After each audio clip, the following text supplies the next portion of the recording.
So you want to get the typical Hollywood feel to your videos right now, easy and quick, correct? Well then, open up Premiere Pro, import your footages and follow along, because that is exactly what we are going to have a look at today. So without any further ado, let's jump into Premiere Pro. Alright guys, so here we are in Premiere Pro.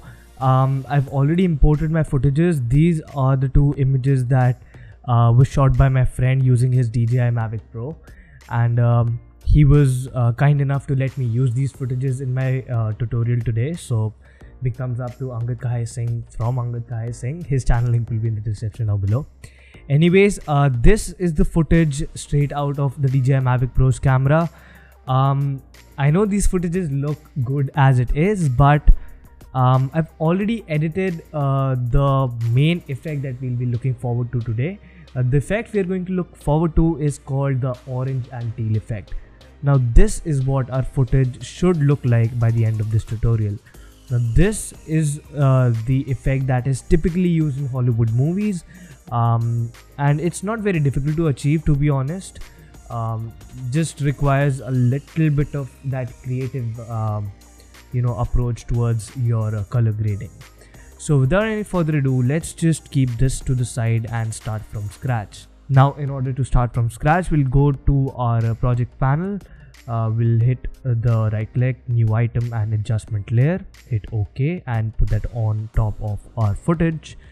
The reason we are using an adjustment layer here is because we don't want to apply the effects directly on the footage, number one, and number two, we want the same effect to be applied to the entire timeline, so that if you have multiple footages just like I do, you don't need to copy paste or even like redo the entire effect for the other images, for the other footages as well. So we'll click the adjustment layer and click this color tab on top. Now before we get into the main effect, the very first thing we need to do is get done with our basic correction. So for that, we'll head to the basic correction tab over here, and just to quick up the things, just to give us a head start, I'll use a LUT for our basic correction. Whichever just gets the natural look of our footage should be just fine. So I guess this looks good as compared to our original footage. Yep, that just gives us a little bit more dynamic range to play around with. The temperature I guess is fine, there is no such tint. Exposure, I guess it's fine. The sky is a little overexposed, but I don't want the entire image to go dark. I'll take the contrast down just a little bit. I guess that much is good. I'll take the highlights down. Let's work with this footage for now. Okay, so yeah, I'll take the highlights down. I will need to boost up the contrast, not a lot though. Yep, I guess 0.4 does it. The contrast, yes, I will take it down just a little bit. We'll lift up the shadows and we'll get rid of some of those whites and we'll get rid of some of those blacks. I'm doing this just so that we can see how our settings later on affect each and every area in our footage, and that is going to pay off very well. I'll add just a tad bit of that saturation. Now Hollywood movies are not exactly the most saturated videos out there, but adding a little bit of saturation is just no harm. Alright, so the next thing we got to do is go to the color wheels tab. Now this is where our effect is going to get its foundation from. So the typical teal and orange effect starts from the shadows being on the tealer or the bluer sides. So we are going to click on the tab and drag the shadows towards the more tealish bluish tint right there. The next thing we need to do is take our highlights up in the orangish areas, I guess somewhere between orange and red. Now you don't necessarily need to touch the midtones a lot, but if you really feel like adding a lot of punch to your footage, just take the midtones and give it an aggressive color of your highlight. So we took orange, so we are going to take that orange to a much darker tone, say red.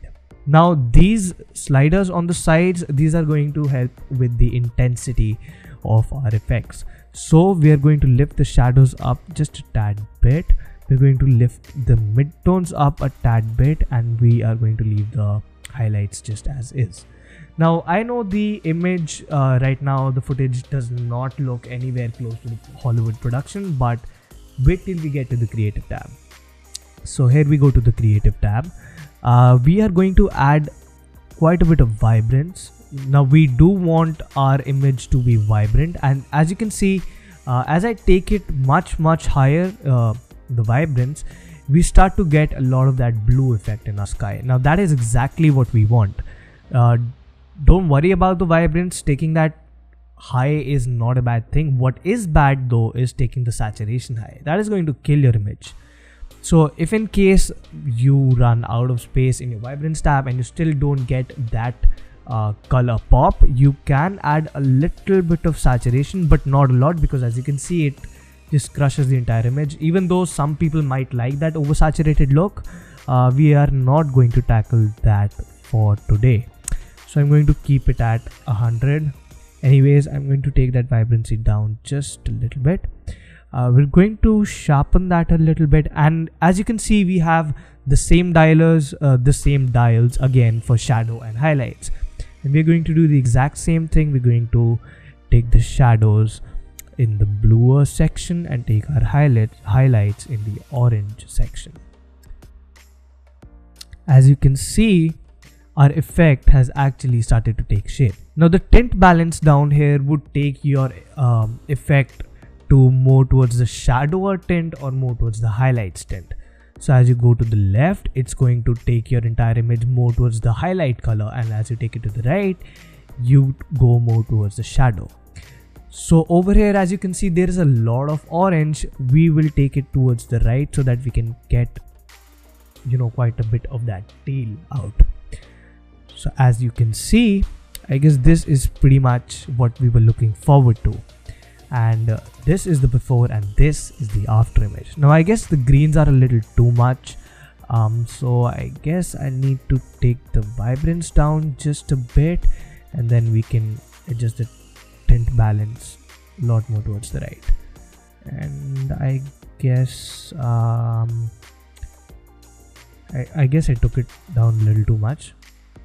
Yeah, I am pretty happy with that. So as you can see, the before and after is a huge difference. Now if you think that this is still a bit towards the warmer side, you can always head back to the basic correction tab and change it according to yourself. Now I think it is a little too warm for my liking. I'll take that down just a tad bit. The tint, I don't see any imbalance in the tint as of now. I guess the greens are as green as they're supposed to be. There is no particular magenta-ish tint on the entire footage as well, and I think this just looks great as it is. Now this is the one we've done right now, and this is the one I had on earlier. So let's compare it, this versus, okay, so this is the one we did just now, and this is the one we had earlier. Now the main difference between these two is that I've added a lot of saturation in the one I did earlier, so I'll get rid of that because this one looks just much more natural. So I guess that completes our effect. And in order to add a little bit more drama to your shots, we can take a widescreen JPEG, just those cinematic bars. Okay, this is going to be small because the footage are in 4K and this is a 1080p image, and increase that to 200, and this is what we have. And cue the video with cinematic music right now.